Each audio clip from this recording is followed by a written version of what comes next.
श्रीपाद श्रीवल्लभ दिगंबरा दिगंबरा श्रीपाद वल्लभ दिगंबरा. स्वामींचा ह्या अगाध लीलेमध्ये आपलं स्वागत आहे. आज आपण श्रीमन नारायण नावाच्या एका भक्ताच्या जीवनातली एक अशी पवित्र कथा अनुभवणार आहोत जी आपल्याला दैवी कृपा आणि संरक्षणाचा खरा अर्थ समजावून सांगेल. ही कथा आपल्याला शिकवते की नितांत श्रद्धा आणि शरणागती असेल तर जीवनातल्या अशक्य गोष्टीसुद्धा कशा शक्य होऊ शकतात. तर ह्या कथेची सुरुवात होते ना ती एका अगदी साध्या घटनेतून. श्रीपाद श्रीवल्लभांचे आजोबा बापनाचार्युलू यांनी दिलेल्या एका जेवणातून. पण ते फक्त अन्न नव्हतं, तो होता एक दैवी प्रसाद. आणि इथेच आपल्याला पहिला बोध मिळतो. स्वामींची कृपा नेहमीच काहीतरी भव्य दिव्य रूपात येते असं नाही, तर अशा छोट्याशा सहज कृतीतूनही ती प्रकट होते. आणि हीच भविष्यात मिळणाऱ्या मोठ्या कृपेची पहिली खूण होती. चला तर मग ह्या कथेच्या नायकाला भेटूया, श्रीमन नारायण, ज्यांनी आपली सगळी संपत्ती गमावली होती आणि अक्षरशः फक्त अंगावरच्या कपड्यांनिशी ते पीठिकापुरममध्ये पोहोचले होते. त्यांच्याकडे जगातलं काहीही नव्हतं, पण त्यांची श्रद्धा ती मात्र अढळ होती आणि तीच त्यांची सर्वात मोठी संपत्ती होती. तिथे बापनाचार्युलूंनी त्यांना अगदी प्रेमाने जेवू घातलं आणि जाताना काय दिलं तर मूठभर उडीद आणि आशीर्वाद दिला की पश्चिमेकडे प्रवास कर. त्यांनी सांगितलं, जोपर्यंत तुझी मनोकामना पूर्ण होत नाही तोपर्यंत चालत रहा. ती मूठभर उडीद म्हणजे जणू काही श्रद्धेचं एक बीज होतं जे योग्य वेळी फळाला येणार होतं. आणि इथं बघा श्रीपाद श्रीवल्लभांची कृपा. त्यांच्या प्रवासात त्यांना अन्न पाण्याची चिंताच करायला लागली नाही. न मागताच सगळी सोय आपोआप होत होती. यातून हेच तर सिद्ध होता की जेव्हा भक्त स्वतःला पूर्णपणे स्वामींच्या मार्गावर सोपून देतो तेव्हा त्याच्या मार्गातले सर्व अडथळे स्वामी स्वतः दूर करतात. त्यांचं अदृश्य संरक्षण सतत त्यांच्यासोबत होतं. आणि मग बघा स्वामींची योजना कशी असते. त्यांचा मार्ग त्यांना घेऊन गेला तो एका प्रेमळ निपुत्रिक वृद्ध जोडप्याकडे. दैवी योजनेनुसार त्यांच्या प्रवासात असे काही अडथळे आले की त्यांना तिथेच थांबावं लागलं आणि अखेरीस त्या जोडप्याने त्यांना आपला मुलगा म्हणूनच स्वीकारलं. स्वामींची योजना आपल्या कल्पनेच्या कितीतरी पलीकडची असते, नाही का? बरं, आता त्यांच्या आयुष्यात थोडी स्थिरता आली होती, पण सांसारिक अडचणी कुठे सुटतात. मत्सरी नातेवाईकांकडनं त्रास होऊ लागला. पण ह्या संकटाचा सामना करण्यासाठी एक अशी दैवी मदत आली जिची कोणी कल्पनाही केली नसेल. विचार करा, एक दिवस श्रीमन नारायण शेतावर गेले आणि बघतात तर काय, त्यांचेच 10 नातेवाईक त्यांच्या मिरचीच्या शेतातून मिरच्या चोरून नेतायत. ते एकटे होते आणि समोर होते 10 जण. परिस्थिती पूर्णपणे त्यांच्या विरोधात होती. मानवी पातळीवर ते पूर्णपणे असहाय्य होते. आता तुम्हीच सांगा, अशा असहाय्य परिस्थितीत त्या एकट्या भक्ताचं रक्षण कोण करणार होतं? नातेवाईकांच्या त्या द्वेषापुढे त्यांचा मिभाव कसा लागणार होता? आणि मग एक आश्चर्य घडलं. जवळच्याच एका ताडीच्या झाडावरून एक मोठं अस्वल खाली पडलं. त्याच्या विषारी नखांच्या भीतीने ते सगळे चोर इतके घाबरले की तिथून पळ काढला. यातून स्वामींनी दाखवून दिलं की त्यांची मदत कोणत्याही रूपात येऊ शकते. त्यांची शक्ती आणि त्यांच्या योजना मानवी तर्काच्या खूप पलीकडच्या आहेत. पण गंमत म्हणजे हे अस्वल फक्त एक रक्षक नव्हतं, ते तर एक भक्त निघालं. श्रीपादांचं नामस्मरण ऐकताच ते शांत झालं, त्यांच्या मागे मागे घरी आलं. आणि एवढंच नाही तर दररोज रात्री तन्मयतेने भजन ऐकू लागलं आणि प्रसादही स्वीकारू लागलं. यातून हेच दिसतं की खरी भक्ती आणि स्वामींचं प्रेम हे कोणत्याही योनीच्या किंवा रूपाच्या पलीकडचं आहे. नामस्मरणात पशूलाही शांत करण्याची केवढी मोठी शक्ती आहे बघा. पण म्हणतात ना, जिथे देव असतो तिथे परीक्षाही असते. ह्या कथेला आता एक नवीन थोडं गंभीर वळण आलं.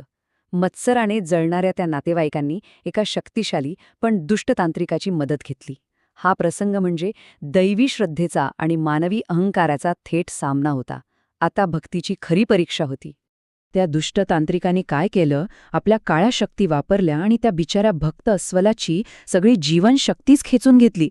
ते बिचारं अस्वल शक्तिहीन होऊन मृत्यूच्या दारात निश्चेष्ट पडून होतं आणि फक्त हळू आवाजात कणत होतं.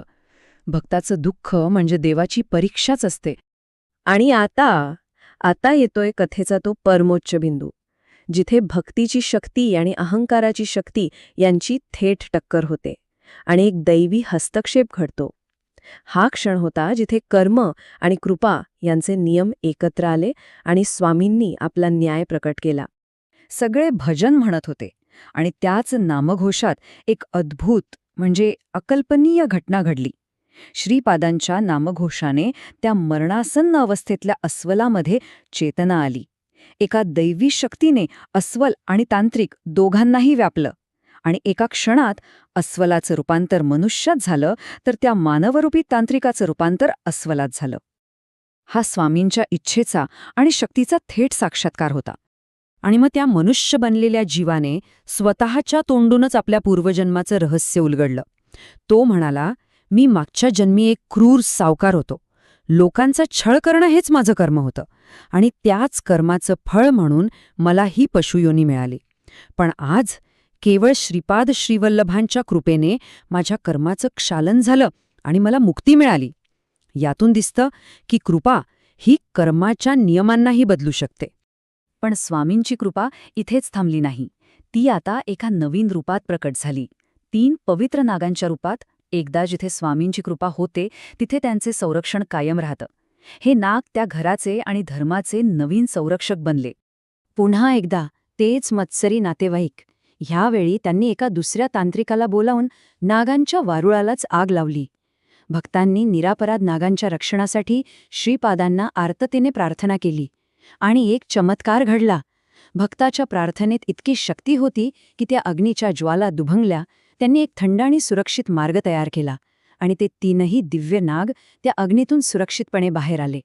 आणि बघा, श्रीपाद श्रीवल्लभांच्या सान्निध्यात कर्माचं फळ मिळायला वेळ लागत नाही. पापाचं फळ तात्काळ मिळालं. त्या तांत्रिकाची सर्व शक्ती नाहीशी झाली आणि त्याचा मृत्यू झाला. तर त्याला मदत करणाऱ्या गावप्रमुखाच्या मुलांना अंधत्व आलं आणि सर्पदंशाचा त्रास झाला. कर्माचा हिशोब लगेच चुकता झाला. तर प्रथेचा शेवट आपल्याला काय दाखवतो की श्रीपादांची कृपा फक्त संरक्षण देत नाही, तर ती मूळ समस्येलाच शुद्ध करते, रोग बरे करते आणि दैवी सुव्यवस्था पुन्हा स्थापित करते. कृपा ही केवळ एक घटना नाहीये, तर ती एक शुद्धीकरणाची प्रक्रिया आहे. आणि मग बघा, एका मागोमाग एक चमत्कार घडतच राहिले. मृततांत्रिकाच्या आत्म्याला त्याच्या चितेवर शुद्धी मिळाली. गावप्रमुखाच्या आजारी मुलांना स्वामींच्या प्रसादाने बरं वाटलं. जमिनीचा जो काही वाद होता तो न्यायाने मिटला आणि विशेष म्हणजे त्या दुष्ट नातेवाईकांनाही त्यांच्या कृत्यांचा पश्चात्ताप झाला. स्वामींची कृपा शत्रूलाही क्षमा करते आणि त्याला पश्चात्तापाची संधी देते. आणि एक शेवटचा पण सगळ्यात महत्वाचा चमत्कार. जिथे ते पवित्र नाग राहत होते ना, त्या वारुळातून बरोबर 3 औदुंबराची झाडं उगवली. ही झाडं म्हणजे साक्षात श्रीपाद श्रीवल्लभ, श्री नृसिंह सरस्वती आणि श्री स्वामी समर्थ या दैवी त्रिमूर्तींच्या उपस्थितीचं आणि संरक्षणाचं एक जिवंत, शाश्वत प्रतीक बनली. स्वामींची कृपा ही अशीच चिरंतन खूण सोडून जाते. ही संपूर्ण कथा आपल्याला एका खूप खोल प्रश्नावर विचार करायला लावते. ईश्वरी शक्ती या जगात आपली उपस्थिती कशी दर्शवते? आज आपण पाहिलं की ती अनपेक्षित मदतीच्या रूपात येते, कर्माच्या न्यायाच्या रूपात येते किंवा श्रद्धेच्या साध्याशा चमत्काराच्या रूपात प्रकट होते. प्रश्न फक्त हा आहे की आपल्या जीवनातील अशा दैवी संकेतांना ओळखायला आपण तयार आहोत का? विचार नक्की करा. श्री गुरुदेव दत्त.